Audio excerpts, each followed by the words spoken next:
aí, pessoa! Seja muito bem-vindo, muito bem-vinda ao Sumicast, o podcast oficial da Sumitomo Chemical, que tem como missão promover o bem-estar, oferecendo soluções sustentáveis para a produção de alimentos e a saúde da sociedade. E nesse episódio aqui nós vamos falar sobre um tema muito importante, que são os desafios do El Ninho aí para a próxima safra. E para falar com a gente sobre isso, estou aqui com a Desirê Brent. Falei certo, né, Desirê? Pode ser assim, Desirê Brant, pode ser. Brant também, né? Ela é Pode especialista em ser. meteorologia, na Notus Meteorologia, e o Ricardo de Andrade, que é pesquisador na Solo e Planta Consultoria Agronômica. Pessoal, muito obrigado por vocês estarem aqui com a gente e sejam super bem-vindos ao Sumicast. Vamos começar com as damas, né, Ricardo? Que a gente é. Tudo bem, Desirê? Tudo bem, eu agradeço também o convite, estou muito feliz em participar aqui do podcast.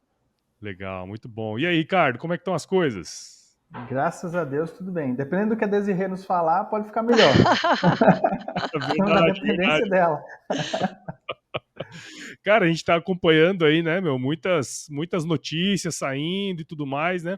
E isso deixa, obviamente, o produtor de fato meio que apreensivo, né? Por tudo que pode vir a acontecer. E o É. clima é sempre aquela questão, né? A gente nunca sabe de fato o que vai acontecer. Mas antes da gente entrar nesse tema propriamente dito, que eu sei que o pessoal já está com vontade de saber, eu queria entender um pouquinho mais da história de vocês aí, né? Ô, Desirê, conta um pouquinho da sua história aí pra gente. Ai, meu Deus, eu vou começar a contar, vou começar a revelar a idade aqui, mas tudo bem, vamos lá. Bom, eu sou meteorologista, fiz curso de bacharelado em meteorologia na USP, né, na Universidade de São Paulo. Para quem não sabe, existe uma faculdade de meteorologia, sabe que tem muita gente que não imagina isso, mas tem. E aí, me formei no final de 2004, comecinho de 2005 eu já comecei a trabalhar em uma empresa de meteorologia, e naquela ocasião eu não tinha, menor experiência nem como meteorologista mesmo, porque a gente sai da faculdade, puro cientista, né, mas se perguntar se vai chover, você não sabe responder nem para você mesmo, porque é tão tecniquez, né, é tão carregado isso que a gente não tem a prática, né, de passar a informação. E, claro, muito menos eu tinha, experiência em comunicação. E naquela ocasião, comecinho de 2005, estava para estrear a Rádio Band News FM. Uhum. E um dos sócios, né, da empresa me chamou e falou assim: "Ó, daqui 2, 3 meses vai estrear uma nova rádio, a Rádio Band News FM, e eu quero que você faça a previsão lá". Eu falei: "Gente, lascou, porque eu nunca falei num microfone, né, eu só sou meteorologista", mesmo assim, aquela coisa, né, aquela coisa crua, né, de recém-formado. Aí comecei a fazer treinamentos, enfim, mas é claro que quando estreou foi aquela lástima, porque por mais que você treine, o maior treinamento da vida é o dia a dia, né, é botar a mão na massa mesmo, entender, o que que o ouvinte está querendo saber ali do outro lado. Bom, enfim, e comecei a fazer as rádios.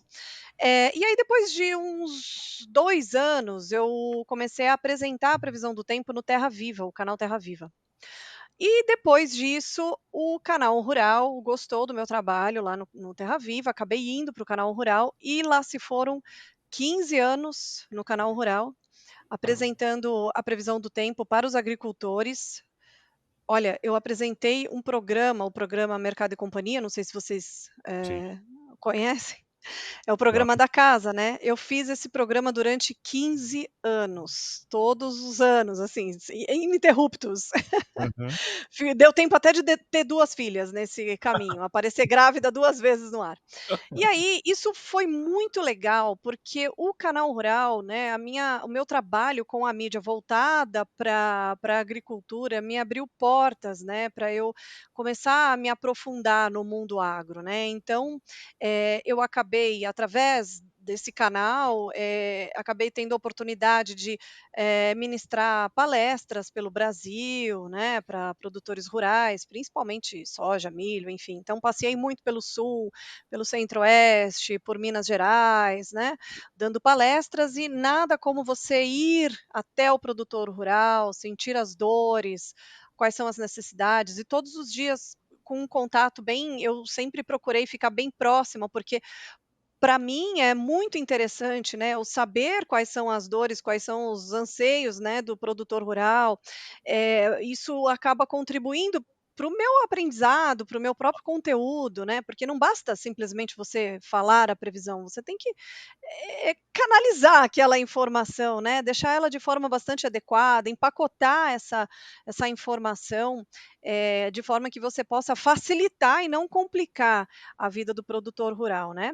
E Uhum. aí foram 18 anos nessa empresa, agora eu estou na Notus Meteorologia, onde a gente trabalha principalmente com consultoria, né, de meteorologia voltada para diversos setores e um deles o agro, né. O agro, sem dúvida, mora no meu coração.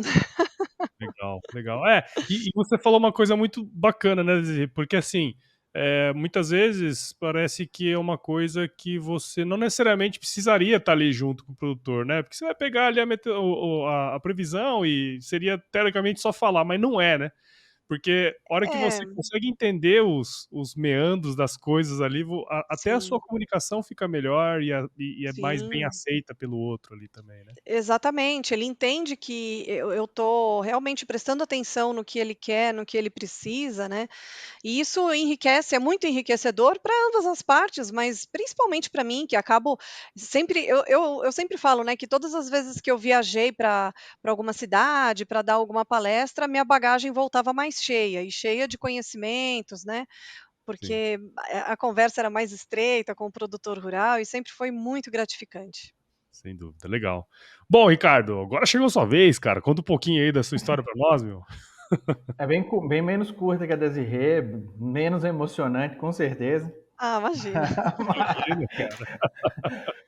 Mas nós estamos no berço do que consome todo o conteúdo que ela gera. Nós estamos no Nordeste, né? Aqui tudo é intenso. Aqui a Verdade. gente É. vive 3, 4 safras de intensidade numa só. Eu sou baiano, um dos poucos baianos aqui no oeste da Bahia trabalhando no Verdade, né? segmento de pesquisa. É um dos poucos baianos na Bahia. Esse é um negócio legal. Sou agrônomo, fiz mestrado e doutorado na área de fitotecnia, mas sempre trabalhei com fisiologia de plantas e nutrição. E hoje, nos últimos 17 anos, a gente sempre esteve envolvido na solo e planta, e mais efetivamente nos últimos 3 anos a gente tem se dedicado muito a estudar o impacto dos estresses abióticos aí. Então, Uhum. mesclei uma carreira bem, bem divertida. A minha carreira foi 100% dela envolvido com pesquisa. Fiquei um tempo na iniciativa privada no desenvolvimento do mercado, fiquei, mesma proporção de tempo, 4 anos lecionando na universidade, e nos últimos 3 anos me dedico aí a um pouco de consultoria e pesquisa mais aplicada. Nosso Sim. negócio é mais aquela pesquisa que o cara consegue ver a nível de campo e muito menos a ciência básica. Eu quero ver onde foi que faltou emoção nessa história. É. Até lecionou, A né? gente, a gente teve uns 2 Elninhos e uns 2 Laninhas aí nesse período de tempo, então os Então, cabelos olha aí a brancos são emoção conta deles. garantida. Na verdade, vamos dizer a verdade, né, Desirê? Aqui, quem viveu com mais emoção foi você, cara. Mas é E legal, eu sou assim. da região de Irecê, né? Então, tipo assim, a gente é conhecido pela antiga terra do feijão, aí depois, por mais um tempo, é a antiga terra do milho, aí é a terra das antigas, porque o El Ninho vai chegando e vai jogando as culturas de lado. Aí nós Meu vamos Deus. mudando para outra. Mas um ponto legal que você comentou aí, né, Ricardo, que além de você ter estado na academia, né, e ter trabalhado na iniciativa privada, o fato de você hoje trabalhar com pesquisa te põe em contato com outros profissionais e também com os problemas reais, né, cara? Porque para você Sim. desenvolver uma pesquisa que de fato tem aplicabilidade no campo, você precisa estar lá junto, né, entendendo o que o produtor quer. Muito o que a Desirê falou aí também, né? O que a Desirê falou é mais pura verdade. A gente sai da universidade basicamente uma caixinha cheia de informação, mas não consegue conectar tanta informação, É, né? E exatamente. à medida que a gente vai convivendo com os problemas do campo, a gente aprende que a prática, de fato, ela te torna um exímio conector de pontos. Você vai conectando que tudo aquilo que você acumulou na vida de informação, ele faz algum sentido. É isso aí. Muitas vezes a gente não compreende que a gente não viveu a situação suficientemente capaz de explicar por que aquela teoria faz sentido. Verdade, cara. Muito legal, muito legal. Bom, agora sim, vamos entendendo aí a história de vocês, é muito interessante, né? Porque a gente vai colocando aqui na nossa conversa. E um fato que eu queria puxar aí com a Desirê é assim: a gente está aqui, né? Você está aqui também, muito por conta dessa questão do El Ninho, né? A gente tem aí uma grande possibilidade de, nessa próxima safra, 23, 24, a ter essa ocorrência desse fenômeno, né? E, obviamente, isso aí traz inúmeras consequências aí pro agro, né? No Brasil inteiro, na verdade. E eu queria, assim, para a gente começar a conversa aqui, Desirê, teria como você explicar para a gente os fundamentos, né, do El Ninho, de que maneira que ele pode impactar a agricultura no Brasil como um todo, assim? Você pode dar um panorama para nós? Claro. E eu acho muito importante essa oportunidade de eu poder, explicar de maneira mais detalhada, de maneira mais clara, né, para o produtor rural, como que os efeitos do El Ninho, como que o El Ninho, né, vai influenciar nas condições climáticas agora para a próxima safra de verão, né, que sem dúvida vai ser totalmente diferente das safras anteriores. Até porque a gente tem visto muito na mídia, muita manchete, né, e manchete é um perigo, né, a manchete ela quer ser clicada, né, é a tal da manchete caça-clique. Então, é o super El Ninho, é o final dos tempos, sabe, e assustando, né, enfim. Bom, então é ótimo que a gente possa ter essa oportunidade de tirar a dúvida, de esclarecer melhor essa história, né. Bom, para começar a nossa história, a gente veio aí dos últimos 3 anos consecutivos sob, uma condição de laninha. Quando a gente, encontra, né, essas matérias de diferença de El Ninho e Laninha, né, e a gente vê o mapa do Brasil, simplesmente assim: El Ninho, chuva no sul, seca no nordeste, Laninha, ao contrário. E o meio ali, sudeste, centro-oeste, alguém se atreve a falar? Né, então esses detalhes, e são importantes, porque ali a gente tem o Mato Grossão, a gente tem o interior da Bahia, a gente tem Minas, tem São Paulo, tem todas essas Goiás, né, enfim, Uhum. grandes polos agrícolas ali no meio dessa história e que cada um diz uma coisa, né, e aí fica só nessa de seca no Nordeste, chove no Sul, ou ao contrário, um efeito ao contrário do outro. E as coisas não são bem assim. É claro que quando a gente fala teremos uma safra de verão influenciada pelo fenômeno El Ninho. Teoricamente, classicamente, a gente tem sim a chuva acima da média para o sul e abaixo da média para as áreas mais ao norte do Brasil. Só que esse ano, né, a gente tem até o fenômeno El Ninho, inclusive, ele já está vigente. O NOAA está dando uma manutenção do fenômeno acima de 90% aí até o verão, pelo menos. Então, sem dúvida, vai ser uma safra de verão com influência do fenômeno El Ninho. E aí, só para eu resumir, o que está sendo previsto para os próximos meses? Para começo de conversa, um inverno mais ameno, pode ser mais curto, diferente do ano passado, que a gente teve geada ainda em novembro, não pegou áreas produtoras, mas fez frio ainda no começo de novembro. Esse ano, muito longe disso, tá? Inclusive começa a esquentar mais cedo. A chuva da primavera, ela pode se antecipar um pouco, mas aí um ponto que eu quero chamar a atenção para o produtor rural. Ela pode se antecipar um pouco, né, nessa porção mais central do Brasil, mas ela também pode terminar antes. Já já a gente vai esmiuçar melhor essa história aí. Bom, outra coisa, a temperatura sobe um pouco mais cedo também, o verão sem dúvida vai ser mais quente em relação ao último, tem até possibilidade eventualmente para alguma onda de calor durante o verão entre sudeste e centro-oeste. E para o nordeste do Brasil, todo mundo em polvorosa, né, pronto, acabou, agora a seca dos últimos anos, né. A gente teve um episódio de seca extrema lá, no ninho de 2015, 2016, o Ricardo Oh, deve estar fresco isso na oh. memória. E lá a gente tinha como protagonista um dos mais fortes El Ninhos, né, da história. Esse ano, a expectativa, por enquanto, não estou falando por mim, tá? Por enquanto, NOAA, ele está dando aí uma expectativa de um El Ninho de fraca a moderada intensidade. De qualquer forma, a gente vai sentir os efeitos do fenômeno. E para o Nordeste do Brasil, a gente tem, porque assim, a gente tem o El Niño lá no Pacífico, mas o Nordeste, inclusive os nordestinos estão muito acostumados a levar em consideração o Oceano Atlântico. Eles olham para o Atlântico. A gente aqui no Sudeste, no Sul, a gente não dá muita atenção para o Atlântico, né? Agora, lá no Nordeste, eles sabem que o Atlântico é importante. E, por enquanto, né, pelo que a gente tem observado de previsão para a temperatura do Atlântico, ele pode, entre aspas, proteger o Nordeste de algo mais severo, tá? Então, é claro que a próxima quadra chuvosa, por exemplo, né, para o Nordeste, ela não vai ser tão chuvosa quanto a última, mas não teremos ausência de chuva, tá? É claro que vai ser mais espaçada, um volume menor, então vai ser uma safra que merece mais atenção, sem dúvida, né, para o Nordeste do Brasil, por causa de uma possibilidade aí de algumas estiagens regionalizadas, tá? Então não vai ser algo tão severo como a gente viu lá, pelo menos por enquanto, essa é a expectativa, tá? Não algo tão severo como foi lá em 15, 16, né? Ali sim a gente teve um problemão. Foi uma das piores secas, né, Ricardo, que a gente teve ali naquela ocasião. Então, de uma forma geral, esse é o resumo, tá? A chuva da primavera chegando um pouco mais cedo, mas ela pode cortar mais cedo também, entre o Sudeste e Centro-Oeste, região ali do Mato Piba. Inverno mais curto, portanto, risco de geada tardia muito baixo. Isso também já é um efeito do fenômeno El Niño.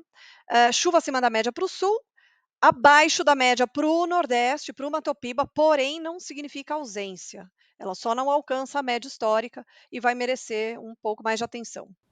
Aqui Legal. no Nordeste a gente tem uma premissa interessante que é o nordestino tem isso, né? Se o mês de junho é muito frio, a gente já fica com medo que a seca vai ser grande. Então esse mês de Mês de junho ele não tá. junho, O São João, se o São João tiver meio quente, a gente fala, esse ano vai ser bom. Olha o São João aí como é que tá, tá olha de boa. só, eu vou procurar levantar uns dados para ver É, o sentido disso. Aí o pessoal fala assim, esse ano vai ser El Ninho. Fala, cara, o mês de junho do jeito que tá tranquilo, não vai ser ano muito seco. Um ano muito seco, o Que mês de junho legal. derrete na Bahia. Então a gente já fica associando. Então você tá falando, eu tô confortável. Não tô usando blusa no mês de junho, tá ótimo. olha aí, Olha que interessante. interessante, gente. Vou Tem que fazer um guardar isso para levantamento, mim. né, Desirê, para ver se faz Vou, sentido. gente, que legal isso. É a mesma coisa do dia de São José, né. Gente, Sim. olha, o Nordeste ele é encantador.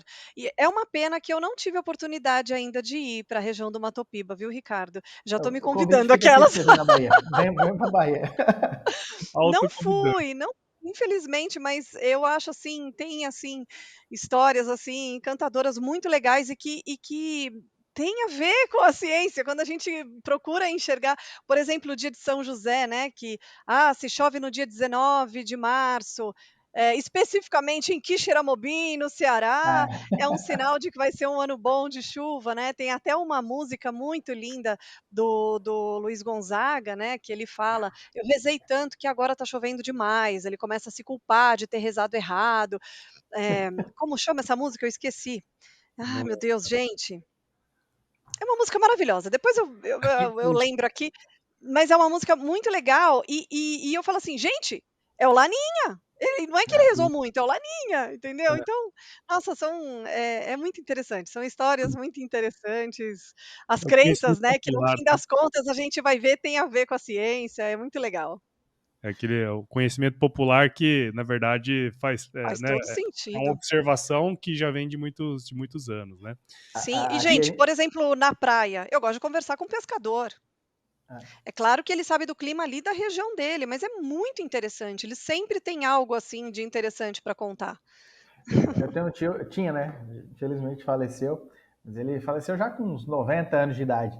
Aí cada ano da vida dele ele deu um nome, né? Então ele fala que no ano que chove demais é o ano de revoltoso, o ano que era seco demais era o ano de pirilampo. Aí ele começava a contar a história de vida dele, aí ele falava o nome dos anos. Eu falei, não, tio, agora bagunçou tudo, que eu não sei mais que ano que foi. Que Aconteceu uns legal. 3 anos desse. Mas esse ano, tipo assim, eu acho que a angústia de se falar o termo El Ninho para nós já é um negócio meio que já espanta de cara. Então, É. Eu acho que até durante... Acho que a gente ainda vive um pouquinho de retração de investimento em função do medo do El Niño. A gente vê que, assim, existem outros motivos, obviamente, mas existe alguns produtores que estão em zonas muito mais de risco aqui dentro da Bahia, que você vê que o cara tá meio que esperando um desenho para ele saber mais ou menos para onde que ele vai. E eu também concordo contigo. Acho que não vai ser um ano, vai ser um ano limitado. Todo ano tem suas dificuldades aqui, É, mas eu acho que é um ano que também não tende a ser tão agressivo em termos de danos quanto o pessoal tem falado. Sim. E o legal também, né, é da gente trazer a Desirê justamente para... Porque, assim, às vezes a gente fica vendo... Se você entrar em todos os sites que fala sobre isso, né, fala de uma maneira que é meio catastrófica, né? Mas quando a gente começa a entender um pouquinho melhor, né, Desirê, a gente consegue fazer planos. Eu acho que esse é um grande lance que eu até queria puxar é, aí com o Ricardo isso aí. Porque, assim, óbvio, a gente está falando do El Ninho, ele tem diferentes, assim, diferentes eventos que vão acontecendo dependendo da região, das regiões, né, uhum, onde está localizado aquilo ali.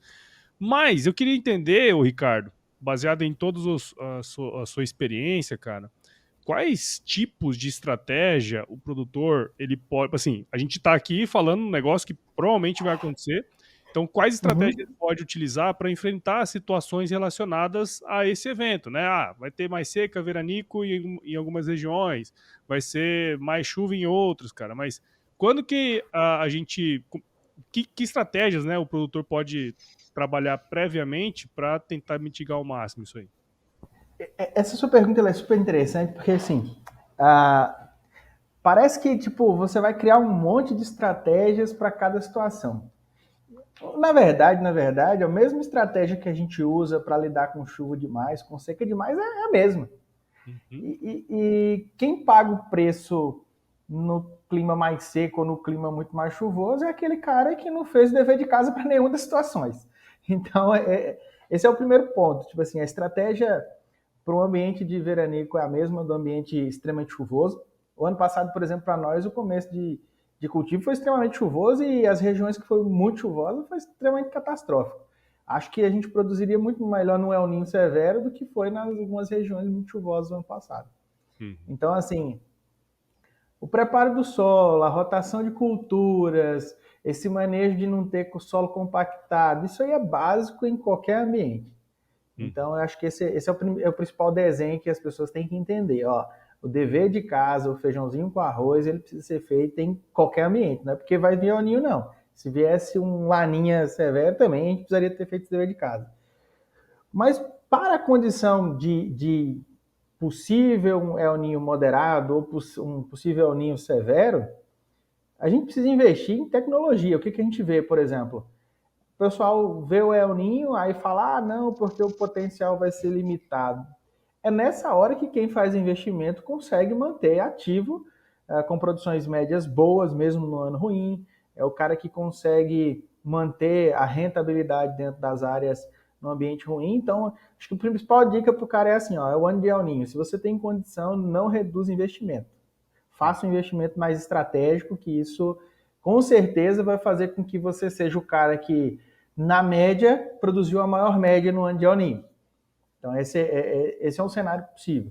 Outra coisa é, a gente tem visto nas pesquisas e mostrando muito fortemente que a gente vinha muito no advento de um perfil de solo químico, aí depois que a gente construiu o tal do perfil químico de solo, aí veio o perfil físico, e aí a gente começou a usar muita cultura de cobertura. No nosso cenário do Nordeste, a principal é a braquiária, para a região sul aí já tem outras culturas de cobertura. E, e mesmo no ano bom, somente esses perfis químicos e físicos não têm demonstrado os máximos potenciais produtivos. A gente vê que o componente biológico tem sido meio que um ativador de toda essa estrutura. Então a gente vê que, por exemplo, no ano de El Ninho, estratégias de uso de micro-organismo, ou pelo menos a promoção desses micro-organismos no solo é fundamental. Uhum. Então, assim, melhorar a microbiota como um todo é fundamental, utilizar produtos que facilitem a sobrevivência das plantas num ano de restrição hídrica é fundamental. A gente vê, por exemplo, Surgiu aí uma tecnologia nacional que foi Bacillus aryabhatae, foi uma tecnologia importante. Depois a gente veio com o advento das micorrizas, que tem um potencial de uso altíssimo, que tem agregado muito em áreas de déficit hídrico. Então, acho que o conjunto da obra aí é fazer o perfil físico, químico e biológico e dar dinâmica a esse sistema. Aí a gente consegue conviver com El Niño, Laninha e a variação de clima vai impactar muito menos no nosso sistema produtivo. Sim, sem dúvida, cara. Eu acho que esse é o ponto, né? Porque, assim, à medida que a ciência vai avançando, né? Se a gente pegar aí no passado não muito distante, parâmetros físicos e químicos, eles são, teoricamente, mais fáceis de ser mensurados, né, cara? Então, assim, se de 1 a 10 é o ótimo, se você estiver ali dentro daquele parâmetro, beleza. Mas o biológico, né? Biológico é uma coisa que está sendo, assim, por mais que a gente saiba que existe, é um negócio que está sendo meio que descoberto agora, né? Começando a ter parâmetros agora. Não sei se é isso nas suas pesquisas, você está enxergando isso aí também, cara. Acho que assim como deve ser o desafio da Desirê é mostrar uma visão de futuro, porque assim, a previsão, o cara quer que ela vá lá e acerte o olho da mosca. Não é assim, né? Você tem indicadores, esses indicadores desenham o cenário, esse cenário muda, o indicador muda, o cenário muda, né? O biológico também é igual, como é uma coisa que é difícil visualizar, na maioria das vezes ele é até invisível a olho nu, então a gente tem uma dificuldade muito grande de fazer com que as pessoas compreendam que aquela substância invisível ela é basicamente o ativador de todo um sistema de produção que tenha o máximo de sustentabilidade. A gente vê, por exemplo, de um outro viés agora, saindo um pouquinho da meteorologia e do sistema de produção, o desafio da pegada de carbono neutro. Cara, nós não vamos conseguir, por exemplo, fazer aumentar carbono no solo se não envolver biológicos no sistema. Se a gente, por exemplo, não compreender os desafios do clima, para que num ano que seja El Niño ou num ano que seja Laninha eu consiga ainda depois fixar carbono no nosso solo e transformar os nossos sistemas produtivos muito mais sustentáveis. E quer queira, quer não, a microbiologia ela é fundamental para isso e a gente vai ter que tirar um pouco desse ceticismo e transformar em ações práticas para que a gente consiga a sustentabilidade. Sem dúvida, sem dúvida.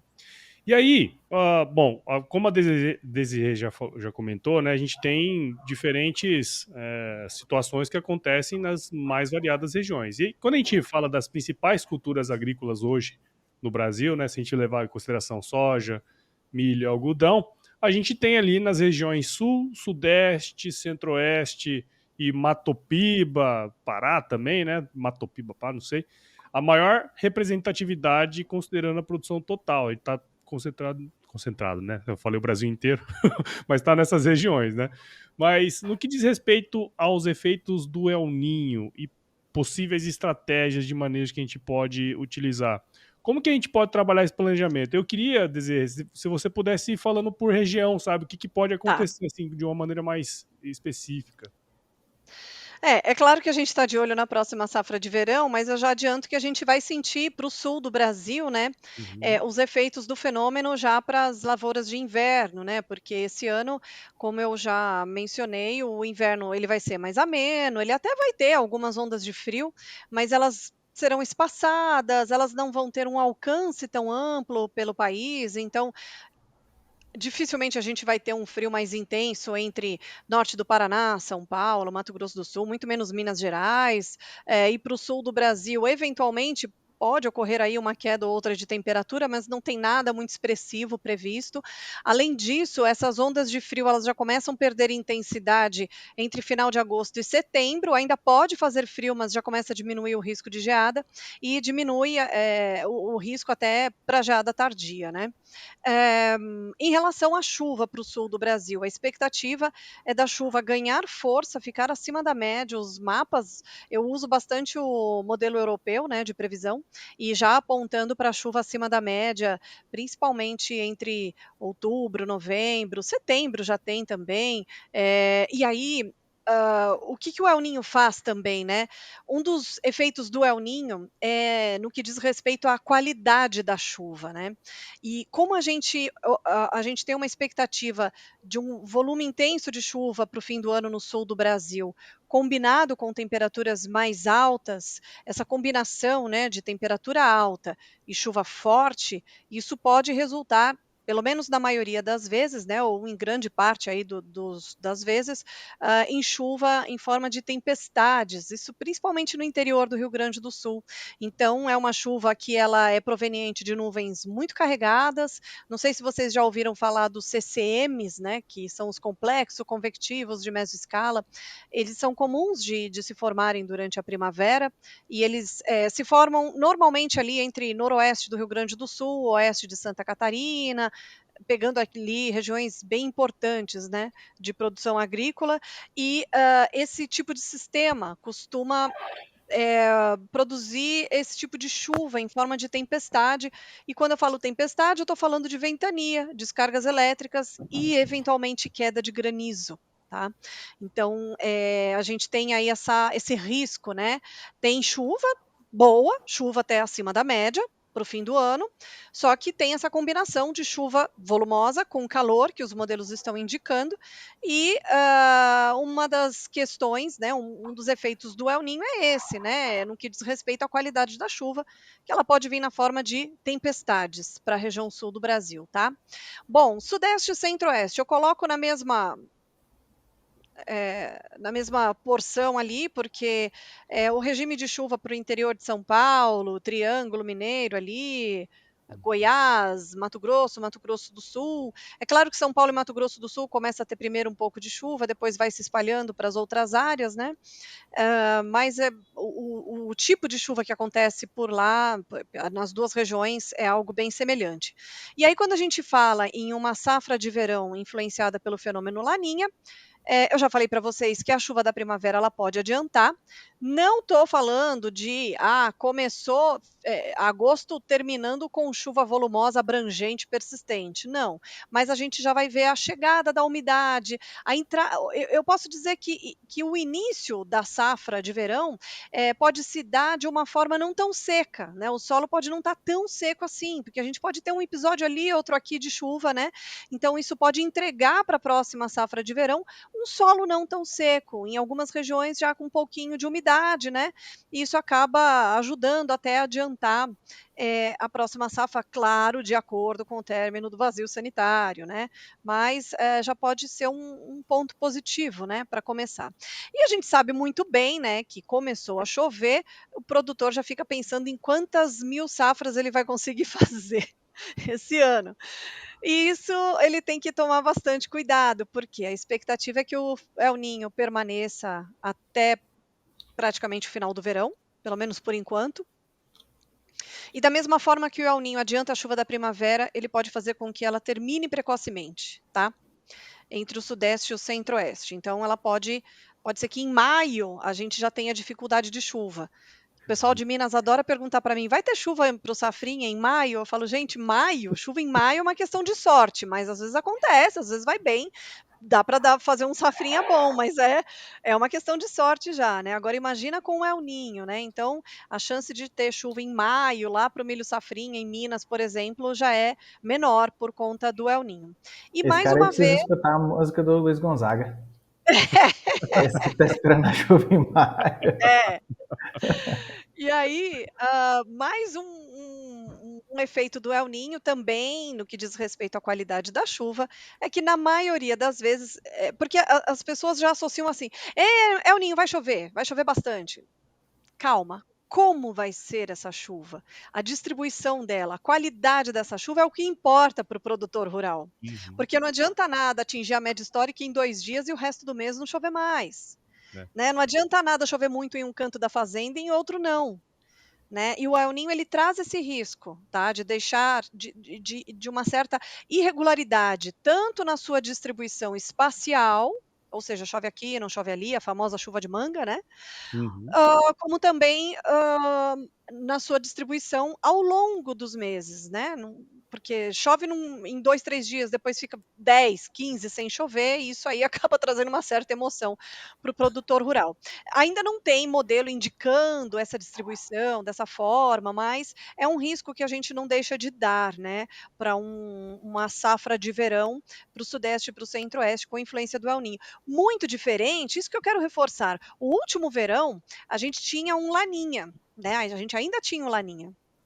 E quando a gente tem verões com Laninha, a chance de ter zacas aumenta. Zacas é a tal da zona de convergência do Atlântico Sul, e é aquele fenômeno que em pleno verão a gente se pergunta aqui em São Paulo, cadê o verão? Porque não para de chover, chega até a esfriar porque o sol não aparece. Aí a temperatura não consegue subir. É uma chuva persistente, volumosa, abrangente, que pega toda a faixa, desde a costa de São Paulo até ali o sudeste do estado do Amazonas. Então, é uma faixa ali de nuvem de chuva bem persistente, bem volumosa. Isso tem mais facilidade de acontecer quando a gente tem um verão com laninha. E a gente teve. O nosso janeiro foi molhado pra caramba. E por causa disso, a gente teve umas 2 ou 3 zacas em janeiro. O próximo janeiro vai ser muito diferente disso, porque o El Niño ele dificulta a formação de zacas, como eu falei para vocês. Em relação à qualidade da chuva, a gente tem, na maioria das vezes, a chuva de pancada, a famosa chuva de manga, né? E aí, para o Nordeste, vamos ao Nordeste. O Nordeste do Brasil, que ele tem 3 regimes de chuva, né? Só para deixar mais emocionante o negócio. para deixar mais emocionante, ele tem 3 regimes de chuva. Agora, no meio do ano, a gente conta com as famosas ondas de leste, né, que molham ali a faixa leste do Nordeste. Um pouquinho mais para o fim do ano, a gente tem as trovoadas, que aí é uma chuva proveniente da umidade da Amazônia, então ela começa, pega uma topiba, tá? É a chuva que pega uma topiba, primeiro ali entrando pelo oeste da Bahia, sul do Maranhão, Piauí, toda aquela região. E tem a quadra chuvosa, que ela atinge ali a região pegando Rio Grande do Norte, Ceará, até Maranhão, Piauí, toda aquela faixa ali, né, no começo do ano. A quadra chuvosa ela se dá em janeiro, fevereiro, março, abril, né, e ela funciona através da zona de convergência intertropical, que é aquela faixa de chuva que ela migra, né. No começo do ano ela fica mais aqui para o hemisfério sul, provocando essa chuva do Nordeste, e agora ela está migrando mais para o hemisfério norte, inclusive ela é a responsável pela temporada de furacões ali no Golfo do México, né? É o sistema que alimenta ali aquela região de tanta instabilidade. E a zona de convergência intertropical tem a ver, por exemplo, com o dia de São José. Por quê? Porque se chove no dia 19 de março, é sinal de que a zona de convergência intertropical está bem posicionada, e aí por isso que acaba favorecendo a chuva, né, no começo do ano para aquelas áreas. Muito bem, quando a gente tem um verão, né, no Brasil, influenciado pelo fenômeno El Niño, ele pode até adiantar um pouquinho as trovoadas, mas como eu falei, o cobertor é curto, da mesma forma que ela pode chegar mais cedo, ela pode terminar mais cedo. E ele acaba dificultando, a zona de convergência ali, a quadra chuvosa do início do ano, né. E não, como eu falei para vocês, esse ano não tem previsão de ausência de chuva, ela pode até não atingir a média histórica, mas ela não vai deixar de acontecer. Pelos mapas que eu tenho aqui de previsão para os próximos meses para o Nordeste, eu acredito que a região que pode ser ali mais afetada, né, que a gente pode ter um pouco mais de dificuldade, seria mais ali para o Nordeste da Bahia. Aquela região ali, a gente pode ter uma dificuldade um pouco A minha maior. região. Exatamente. Essa região ela pode ser um pouquinho castigada, né. Agora, para o interior oeste da Bahia ali, como eu disse, a chuva pode chegar até um pouco mais cedo, ela começa a pipocar ali, mas muita atenção, porque da mesma forma que ela chega mais cedo, ela termina mais cedo. E para as áreas mais ao norte ali, pegando Maranhão, Piauí, eh, não vai atingir, pode não atingir a média histórica, mas não vai deixar de chover, até porque, como eu já falei para vocês, a gente tem um Atlântico ali que pode dar uma protegida, né, nessas regiões, porque ele está com uma temperatura favorável, uma temperatura um pouco acima da média, o que acaba favorecendo a posição até da zona de convergência, tá? Legal. E aí, Ricardo, como é que a gente faz, velho? Olha, mas desse jeito, você podia ter deixado mais fácil para mim essa bola aí, essa bola não ficou muito fácil. Bom, Oh, meu eu acho que Deus. o desafio é mais ou menos assim. Eu acho que talvez algumas práticas sejam um pouco diferentes, mas eu acho que a estratégia basicamente é a mesma, pensando no Brasil inteiro. Se você pega a região sul, o que a gente geralmente vê numa região que, por exemplo, passou por esses veranicos igual a região sul? É uma região que você não produziu o suficiente para consumir aquilo que foi posto. Então, normalmente, quando a gente vem num ano melhor, após 2, 3 anos de veranico, normalmente a gente produz muito bem. E muito mais em função de um estoque de nutrientes que foi posto, mas não foi consumido. Então, o que eu vejo muito assim? O cara do sul, que fez os investimentos, fez o dever de casa aí nos anos e não colheu, ele é um cara que pode entrar numa boa safra com uma excelente colheita, pensando no cenário que a Desirê colocou. Agora, qual que é o desafio que eu vejo para o cara do sul? Avaliar a compactação, porque eu acho que grande parte dos prejuízos que a gente viu aí nas áreas do sul, em termos de produção, se deu muito mais por um sistema de cultivo que trabalha muito com um sistema altamente compactado. Então, esse é um sistema que eu acho que vale a pena olhar. Aqui no oeste da Bahia, por exemplo, a gente tem situações de veranicos tão grandes quanto teve no sul aqui mesmo esse ano. E a produção foi relativamente boa, porque são sistemas preparados para o ambiente mais seco. Então, acho que esse é o desafio do sul. Outro desafio do sul, eu acho que é estimular essas plantas a produzir mais. A gente percebe, por exemplo, que a adoção de algumas tecnologias na região sul é menor que para cá, para o Cerrado. Você pega, por exemplo, manejo hormonal, manejo de bioestimulantes no ambiente de sul, a gente vê que o pessoal utiliza menos do que nós aqui. E se nós pensarmos que vem de 2, 3 anos com seca, que a situação começa a se regularizar num cenário igual a Desirê colocou, e você vai semear uma lavoura que pode ter um potencial produtivo muito grande, é fundamental que você garanta que o que você tem para fazer seja feito. Aí você pode estimular hormonalmente essas plantas, você pode necessariamente, eu vejo que o ambiente biologicamente mais ativo vai ser fundamental. Eu desconheço um pouco de como que é nematóide na região sul, mas é o ambiente perfeito para você fazer um bom manejo de nematóide, tratar com biológico, fazer uma estrutura química muito interessante. Essa condição de, por exemplo, você ter pancadas de chuva mais agressivas, de você ter ventania, de você ter granizo, por exemplo, eu vejo também que você tem que ter um sistema de preparo para a doença muito mais intenso. Então, aquele cara que estava querendo economizar no fungicida, eu não sei se é um cenário bom, porque o potencial das lavouras tende a ser bom. Então, o melhor manejo de doença vai ser fundamental. Estruturar um crescimento de planta, tentar formar uma planta muito mais produtiva, utilizando todas as tecnologias que se tem no mercado é fundamental. Se você pega, nós estamos no Sumicast, então, se você pega, por exemplo, a Sumitomo, tem a linha aí de biorracionais que consegue entregar um bom pacote pensando num potencial produtivo numa área igual ao sul. Se a gente trouxer mais para cenário de Mato Grosso, eu acho que o desafio do Mato Grosso é compreender um pouco o que a Desirê colocou e tentar entender onde que ele vai querer apostar, se é na safra ou na safrinha. Porque eu acho que é óbvio que pode ser que um dos dois seja mal feito. Porque, assim, se corta mais cedo, a gente vai ter problema com a safrinha. Se, por exemplo, demora um pouco para se estabilizar, porque essas chuvas iniciais elas não são tão duradouras, aí a safra fica um pouco mais comprometida, né? Então, normalmente, nesses cenários, o que a gente percebe? Que aí sim, o pacote tecnológico de manejo de fertilidade, de um bom preparo de solo, ele vai fazer com que a gente consiga tolerar melhor essas possíveis oscilações climáticas. Nesse sentido, mais ainda, porque assim, o Mato Grosso, por ter uma constante de chuvas melhor que nós, a gente percebe que o perfil do solo deles é muito menor construído que o nosso.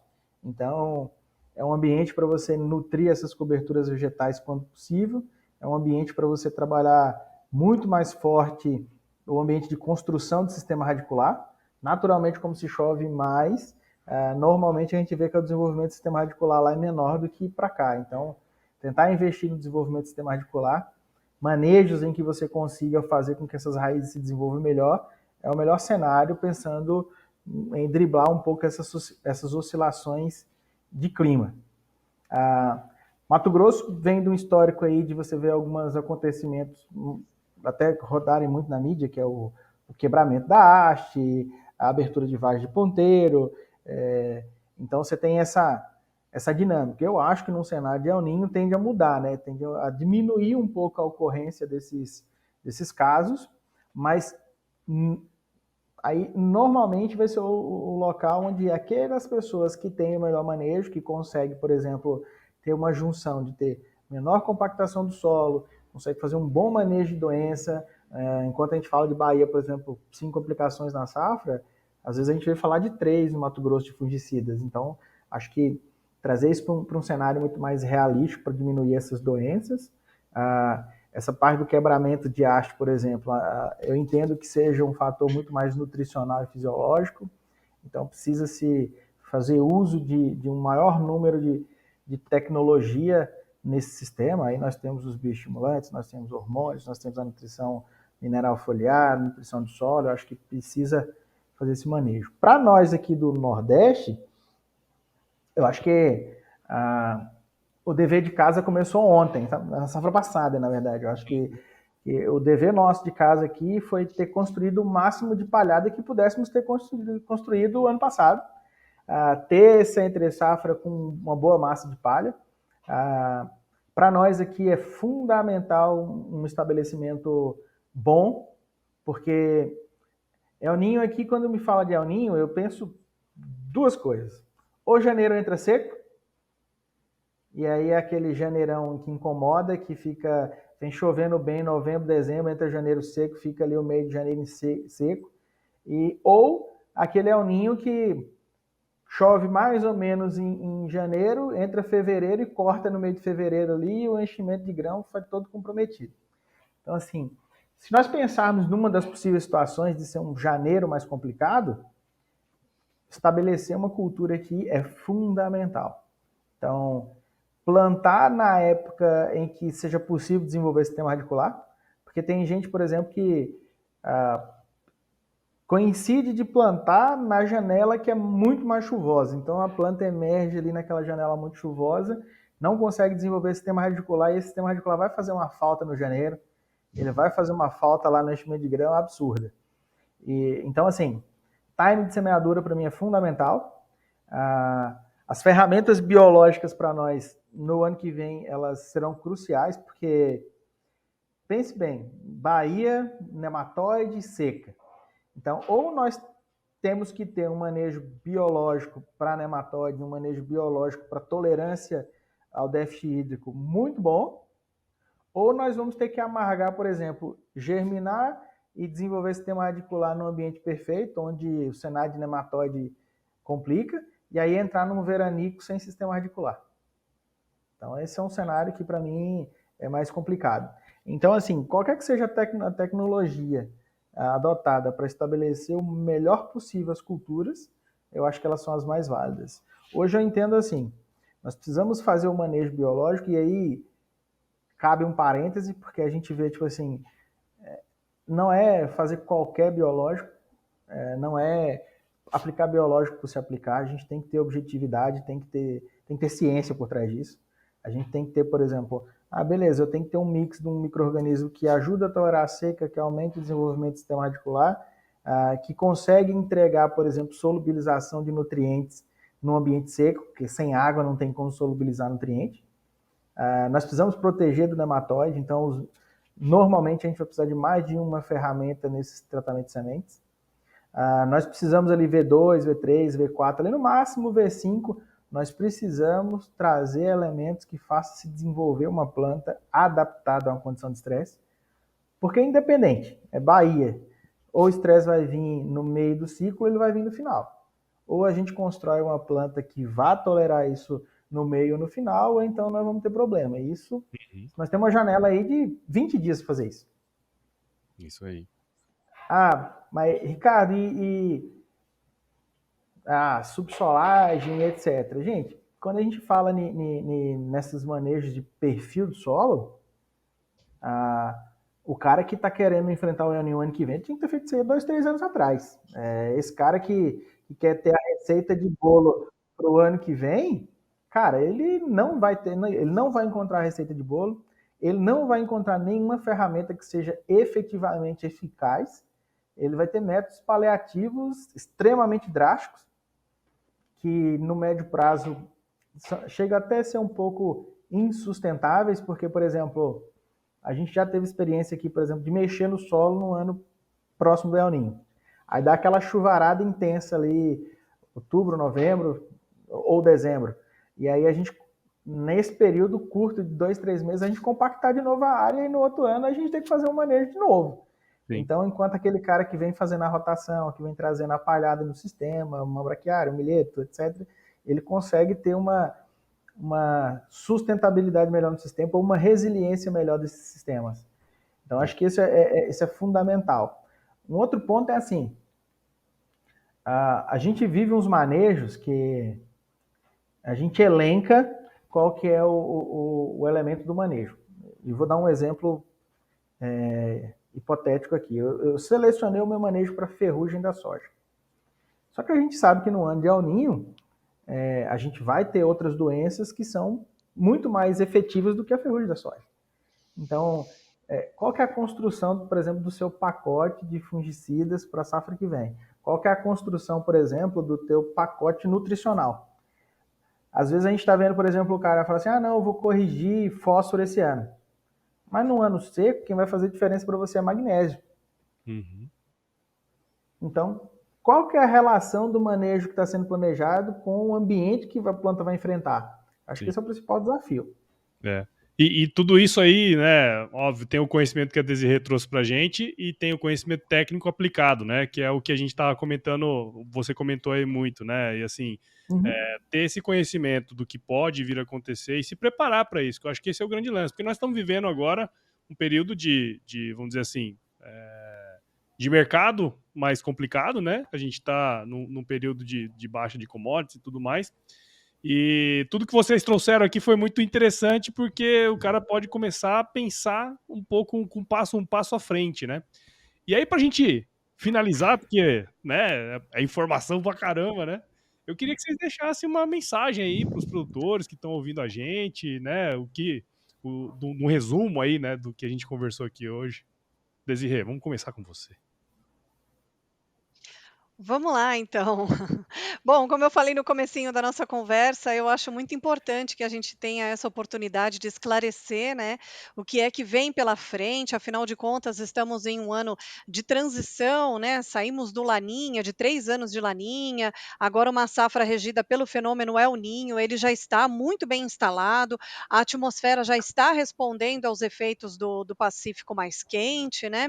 Então, o que eu gostaria, né, que o produtor rural tivesse a oportunidade ou até mesmo o cuidado, né, de monitorar, de dar atenção semanalmente à previsão. Ele precisa monitorar as condições climáticas semanalmente esse ano, né? Porque, como eu falei, o El Niño ele muda a qualidade da chuva, sobretudo na porção mais central do Brasil, pegando também áreas do Mato Piba, é aquela chuva de manga que cai num canto, não cai em outro, né? Então a gente está sujeito aí a irregularidades, mas não vai ser um ano ruim. A gente tem previsão de chuva, sim.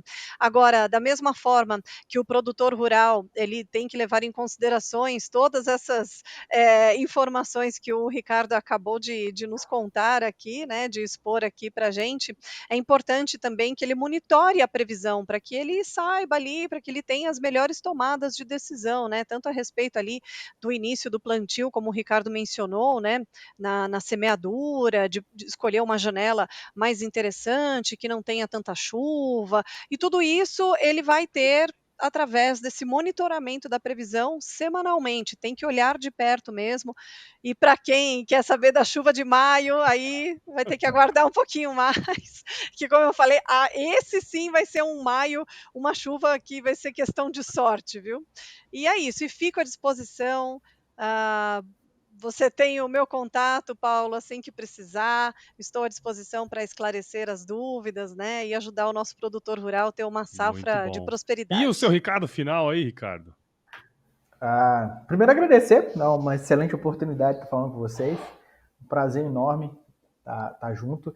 E como a Desirê falou, eu acho que assim, qual que é o desafio nosso da parte técnica e qual que é o desafio do produtor e do meteorologista? Eu brinco que o nosso desafio é muito simples. É criar uma estrutura de manejo em que o produtor ele possa pegar essa estrutura de manejo e à medida que a Desirê for desenhando os planos, ele simplesmente faça assim, ó, muda para cá, muda para cá. Esse é o plano assertivo. Então, acho que o nosso desafio é construir um planejamento que seja eficaz diante de todas as situações.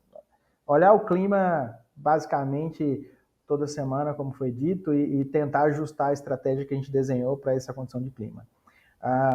Do ponto de vista de ansiedade, porque eu acho que a gente precisa ser um pouquinho mais frio, eu acho que é um momento que o produtor ele tem que olhar mais ou menos assim, no histórico, o que eu fiz, como é que está o meu perfil do solo, como é que está o meu ambiente de produção, eu tenho caixa para produzir, tirar um pouco daquele medo, porque no final das contas o produtor ele sobrevive da atividade e a gente precisa produzir o máximo dentro dessas áreas com maior rentabilidade. Então, eu entendo que não é um ano para desinvestir, é um ano que você tem que manter uma margem de lucro, lógico, mas usar o máximo de tecnologia que garante que você tenha sustentabilidade no ambiente. Então, acho que o desafio é criar um manejo que seja sustentável para todas as possíveis variações de clima. E desejar para todos uma excelente safra. Que ela seja difícil, mas que no final das contas ela seja bem lucrativa para todas as partes da cadeia. É isso aí, cara. Muito bom. Pessoal, muito obrigado por vocês terem participado aqui com a gente no Sumicast.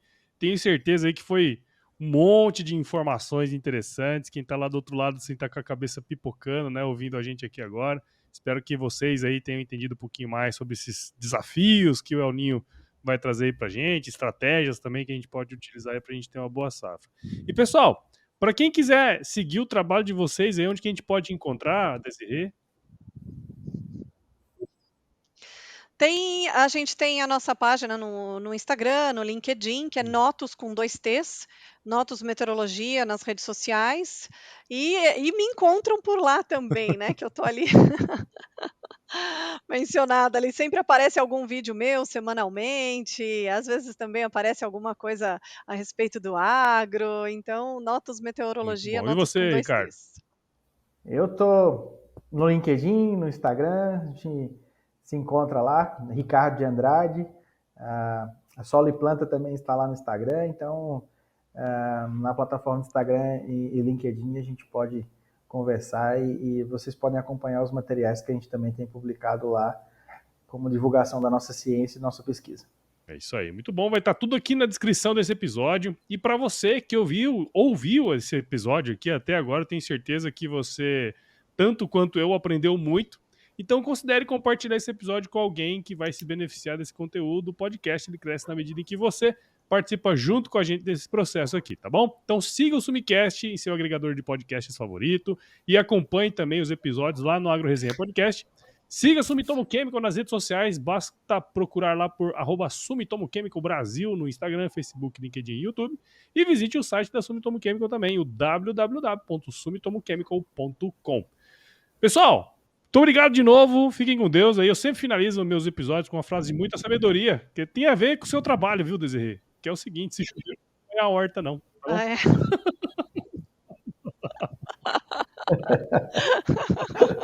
Bom demais.